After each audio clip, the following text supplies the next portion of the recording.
बांकीपुर की जनता ने कर दिया है बड़ा उलटफेर। बीजेपी प्रशांत किशोर के आगे अपने गढ़ में ही हो गई है ढेर। हालांकि अभी मतगणना बाकी है, लेकिन प्रशांत किशोर लगातार बढ़त बनाए हुए हैं और प्रशांत किशोर जीत की तरफ बढ़ चुके हैं। बांकीपुर वो सीट जो बीजेपी का अभेद्य दुर्ग मानी जाती थी। बांकीपुर जो बीजेपी का एक ऐसा गढ़ जो कई दशकों से बीजेपी का एक छत्र दबदबा रहा, वो बांकीपुर जिसको लेकर बीजेपी दावा करती थी कि यहां पर उसे हराना नामुमकिन है, वहां पर एक ऐसे शख्स ने जो पहली बार चुनावी मैदान में उतरा और उसने बीजेपी को वहां धूल चटा दी है। हालांकि अंतिम परिणाम नहीं आए हैं, लेकिन जब हम आपसे बातचीत कर रहे हैं, ये वीडियो बना रहे हैं, तब तक काफी हद तक परिणाम के करीब ये मतगणना पहुंच चुका है। और इसी मुद्दे पर बातचीत के लिए इस वक्त मैं आपके सामने हूं। नमस्कार, मेरा नाम है अभिषेक कात्यायन। जी बिहार झारखंड के सोशल मीडिया डिजिटल प्लेटफॉर्म पर आपका स्वागत है। बांकीपुर सीट पर उपचुनाव हुआ था, 30 जुलाई को मतदान हुए थे और 3 तारीख यानी आज इसके परिणाम आ रहे हैं। परिणाम लगभग आ चुके हैं, बिल्कुल करीब है, यानी 27-28 राउंड की काउंटिंग हो चुकी है। 2-3 राउंड और बचे हुए हैं और लगातार प्रशांत किशोर बढ़त बनाए हुए हैं और प्रशांत किशोर जीत की तरफ बढ़ चुके हैं। फिलहाल हम कहें कि जीत गए हैं तो शायद गलत नहीं होगा। औपचारिक ऐलान सिर्फ बाकी रह गया है, क्योंकि प्रशांत किशोर ने जो बढ़त बना ली है उसको अब पाटना, उसको मिटाना नामुमकिन हो चुका है बीजेपी उम्मीदवार के लिए। और आरजेडी के बारे में क्या ही कहें। आरजेडी जो पिछले अभी 8 महीने पहले इसी सीट पर विधानसभा चुनाव में 46-47 हजार वोट लेकर दूसरे नंबर पर रही थी, उस आरजेडी को जनता ने सिरे से नकार दिया है। तीसरे नंबर पर चली गई है यह पार्टी। सोचने वाली बात है कि 8 महीने में ऐसा क्या हुआ कि पार्टी तीसरे नंबर पर चली गई। लेकिन सबसे ज्यादा सोचने वाली, सबसे ज्यादा चिंता करने वाली, सबसे ज्यादा मंथन करने की अगर किसी को जरूरत है तो बीजेपी को, कि आखिर क्या वजह है कि 202 सीटें लेकर जो एनडीए ने नवंबर में सरकार बनाई थी, वहां एक सीट जो बीजेपी की गढ़ रही सीट, जो बीजेपी का अभेद्य दुर्ग रही सीट बांकीपुर, जिसे 243 में से सबसे सेफ सीट बीजेपी के लिए माना जाता था, वहां बीजेपी को प्रशांत किशोर ने धूल चटा दी। दरअसल जो उपचुनाव हुआ था, हालांकि इसका विश्लेषण हम और विस्तार से करेंगे, लेकिन अभी इस वीडियो में मैं आपको संक्षेप में सारी चीजें बता दे रहा हूं, क्योंकि जब अंतिम परिणाम आ जाएंगे तो उसके बाद एक और वीडियो मैं बनाऊंगा जिसमें विश्लेषण करूंगा, विस्तार से बताऊंगा कि आखिर कैसे कैसे क्या कुछ हुआ। लेकिन आपको संक्षेप में एक बात बता देता हूं। इस सीट को लेकर हमने पिछले 20 दिन की अगर बात करें तो 2-3 वीडियो हमने, ऐसे वीडियोस तो कई सारे बनाए थे, 2-3 वीडियोस ऐसे बनाए थे जिसमें हमने ये बताया था या फिर एक आकलन बताया था कि क्या अनुमान लगाया जा रहा है इस सीट को लेकर। एक बार मैंने अभी कुछ दिन, 3-4 दिन पहले एक वीडियो बनाया था जिसमें मैंने ये सवाल भी उठाया था कि क्या वाकई बांकीपुर में कोई बड़ा उलटफेर होने जा रहा है। क्या वाकई प्रशांत किशोर इस बार कुछ ऐसा खेल कर देंगे जिसकी उम्मीद किसी को नहीं है। क्या प्रशांत किशोर भारी पड़ेंगे। क्या बांकीपुर की जनता कोई अलग इतिहास, नया इतिहास रच देगी। और वही हुआ, बांकीपुर की जनता ने इतिहास रच दिया है। एक ऐसा इतिहास जिसको बीजेपी कभी भी अपने किताब में, अपने दस्तावेज में दर्ज नहीं करना चाहेगी, लेकिन वो इतिहास दर्ज हो चुका है।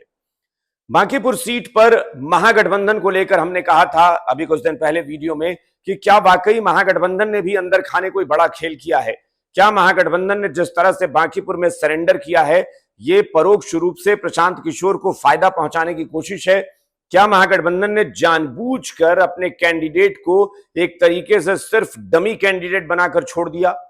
क्योंकि महागठबंधन के किसी भी घटक दल के किसी भी बड़े नेता ने रेखा गुप्ता के लिए प्रचार नहीं किया। तेजस्वी यादव जब मीडिया में बहुत सारे सवाल उठ रहे थे, तब खाना पूर्ति करने के लिए, औपचारिकता पूरी करने के लिए एक दिन के लिए आए, क्योंकि वो चुनाव प्रचार खत्म होने से महज 2 दिन पहले विदेश से लौटे थे। तो उन्होंने एक रोड शो किया जिसमें महज खाना पूर्ति थी। तेजस्वी यादव हो या कांग्रेस के बड़े नेता हो, वाम दलों के बड़े नेता हो, किसी ने ग्राउंड पर रेखा गुप्ता के लिए काम नहीं किया।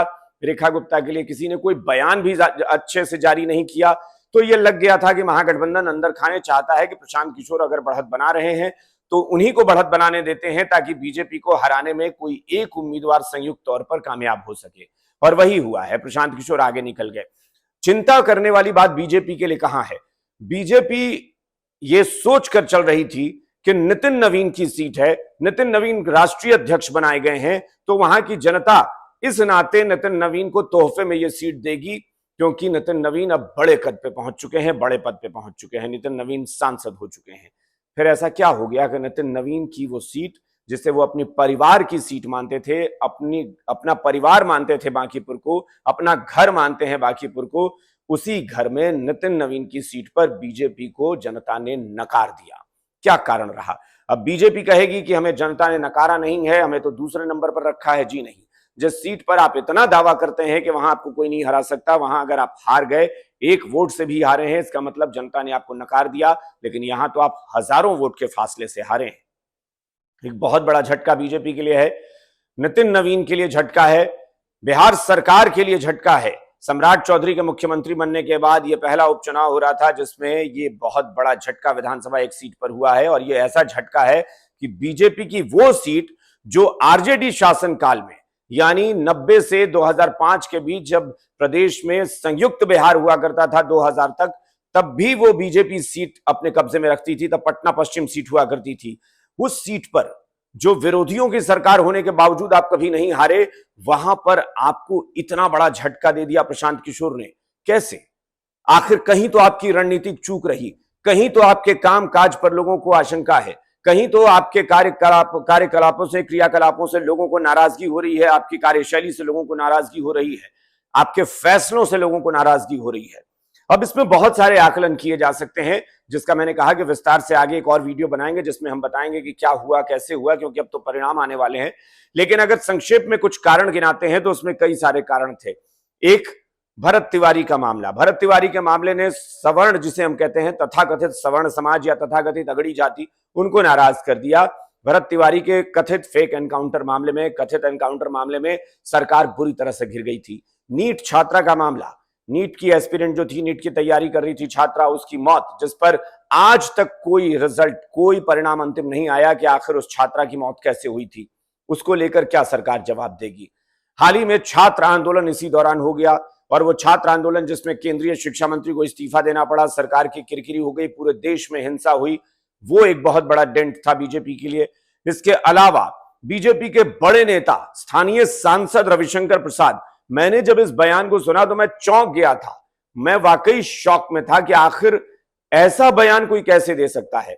एक बार कोई ऐसे कह देता है कि बीजेपी यहां से एक साधारण से कार्यकर्ता को भी खड़ा कर देगी तो जनता हमारे साथ है, हम जिता लेंगे।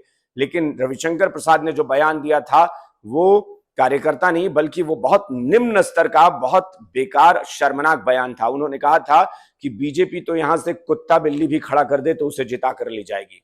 इससे जनता का अपमान हुआ। बिहार की बांकीपुर सीट की वो जनता जो सबसे प्रबुद्ध, सबसे समझदार, पढ़ी लिखी और बहुत क्या कहते हैं, सोच से बहुत आगे की जनता, मतलब फॉरवर्ड क्लास की मानी जाती है, अगड़ी जाति की मानी जाती है। अगड़ी जाति यानी मैं जाति, उस जाति की बात नहीं कर रहा हूं, यानी सोच से अगड़े जो लोग होते हैं, वो लोग अगर ये बयान सुनते हैं तो सोचिए उनको कितना बुरा लगा होगा कि बीजेपी इतना घमंड कर सकती है, इतना बड़ा दावा कर सकती है कि कुत्ता बिल्ली भी खड़ा कर देंगे तो हम जिता ले जाएंगे। ये बयान बहुत शर्मनाक तो था ही, और रविशंकर प्रसाद जैसे नेता बहुत एरोगेंट किस्म के नेता माने जाते हैं, बहुत ज्यादा बयान उनके विवादों में रहते हैं, यानी रविशंकर प्रसाद के तेवर कुछ अलग ही रहते हैं। रविशंकर प्रसाद का यह बयान बीजेपी को डेंट करने के लिए काफी था। बीजेपी का कैंडिडेट बदलना, बीजेपी ऐसी पार्टी जो उम्मीदवार चयन से पहले इतने सारे मामलों को देखती है, इतना स्क्रूटनी करके, तमाम चीजों को देखकर, सोच विचार करके, एक तरीके से कह सकते हैं कि बिल्कुल छान कर लेकर एक आती है, एक उम्मीदवार चुनकर कि कौन उम्मीदवार होगा। वो उम्मीदवार बदलना पड़ा आपको पहले से नहीं पता था कि उस उम्मीदवार को लेकर क्या परेशानी हो सकती है, क्या नहीं हो सकती है। ये बहुत बड़ा डेंट था बीजेपी के लिए। दूसरा, एक महागठबंधन का सरेंडर कर देना, यह भी एक बहुत बड़ा फैक्टर साबित हुआ है। महागठबंधन ने शायद सोच समझकर, क्योंकि कांग्रेस पहले भी बयान दे रही थी कि वो चाहती थी कि एक ही उम्मीदवार हो, और वो तब आरजेडी ने उम्मीदवार घोषित नहीं किया था, तब भी महागठबंधन की तरफ से कांग्रेस वगैरह चाहते थे कि प्रशांत किशोर को सपोर्ट किया जाए, और आखिर में वही हुआ। आरजेडी भी सरेंडर कर गई, कांग्रेस, वामदल, किसी ने भी महागठबंधन उम्मीदवार के लिए बहुत प्रचार नहीं किया। इससे लग गया कि महागठबंधन ने अंदर खाने प्रशांत किशोर को सपोर्ट कर दिया कि आप बीजेपी को हरा दीजिए। ये बहुत सारे ऐसे कारण रहे हैं जिसकी वजह से प्रशांत किशोर को हार का सामना करना पड़ा है। लेकिन अब बड़ा सवाल यह है कि बीजेपी जिस वोट बैंक को अपना वोट बैंक कहती थी, आप जरा सोचिए कि जो नितिन नवीन का अपना इलाका है, नितिन नवीन का मोहल्ला है, अगर वहां से नितिन नवीन की पार्टी पिछड़ रही हो, जो उम्मीदवार है उसके इलाके में वो उम्मीदवार पिछड़ रहा हो, सोचने वाली बात है। बीजेपी को विचार करना होगा, रणनीतिक चूक हो गई है बीजेपी से, या बीजेपी की कार्यशैली ही लोगों को पसंद नहीं आ रही है। एक बात और मैं जरूर कहूंगा कि बस औपचारिकता बाकी है, प्रशांत किशोर का ऐलान हो जाएगा, या हो सकता है कि जब तक ये वीडियो आप तक पहुंचे शायद हो सकता है कि तब तक ऐलान हो चुका हो जीत का। मैं एक बात जरूर कहूंगा कि प्रशांत किशोर की जीत ये महज जीत नहीं है, ये एक नया इतिहास है, ये एक नया दौर है, एक नया चैप्टर है। ये एक ऐसा चैप्टर है जिसमें विपक्ष और सत्ता पक्ष दोनों के लिए बड़ी चुनौती है। विपक्ष को सोचना पड़ेगा, क्योंकि आप याद करिए कि एक समय अरविंद केजरीवाल की पार्टी आई थी, नई पार्टी आई और दिल्ली की स्थिति यह हो गई कि कांग्रेस साफ हो गई, यानी वहां पर एक विकल्प बन गई आम आदमी पार्टी और बीजेपी से सीधी टक्कर में आ गई।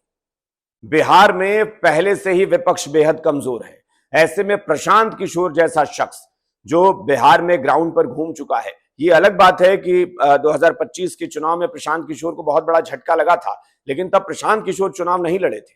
प्रशांत किशोर खुद चुनाव लड़ने आए मैदान में और पहली बार उतरते ही उन्होंने बीजेपी को सबसे मजबूत सीट पर पटखनी दे दी।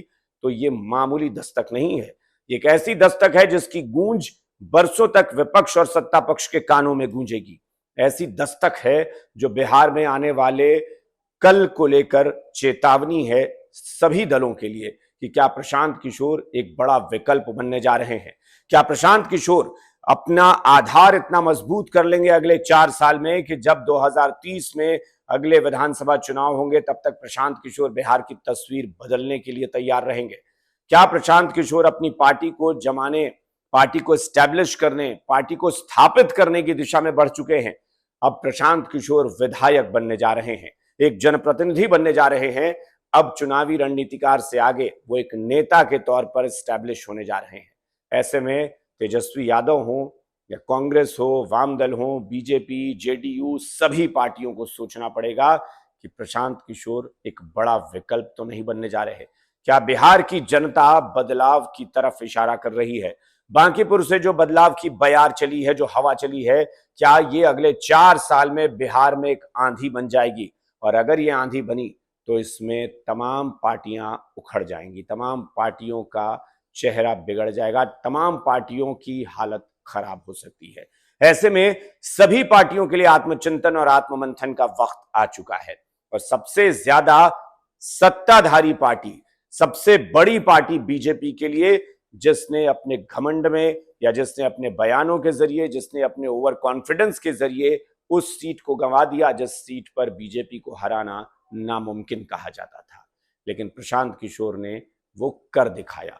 अब सोचने वाली बात है, कहते हैं ना कि हमें तो अपनों ने लूटा, गैरों में कहाँ दम था, मेरी कश्ती थी डूबी वहां जहां पानी कम था। तो अपनों ने लूटा, गैरों में कहाँ दम था। अब जरा सोचिए, बीजेपी उस सीट पर जिसे वो अपनी सीट कहती थी कि वहां अपना उसका गढ़ है, अपना अभेद्य किला है, वो ढह चुका है। फिलहाल इस पर विस्तार से और विश्लेषण करेंगे, बात करेंगे उस अगले वीडियो में। और इस वीडियो में इतना ही। आपसे गुजारिश है कि जी बिहार झारखंड का सोशल मीडिया और डिजिटल प्लेटफॉर्म जो है उसे लाइक करें, सब्सक्राइब करें, फॉलो करें। हमारे वीडियो पर कमेंट करना ना भूलें ताकि हमारी भी हौसला अफजाई हो।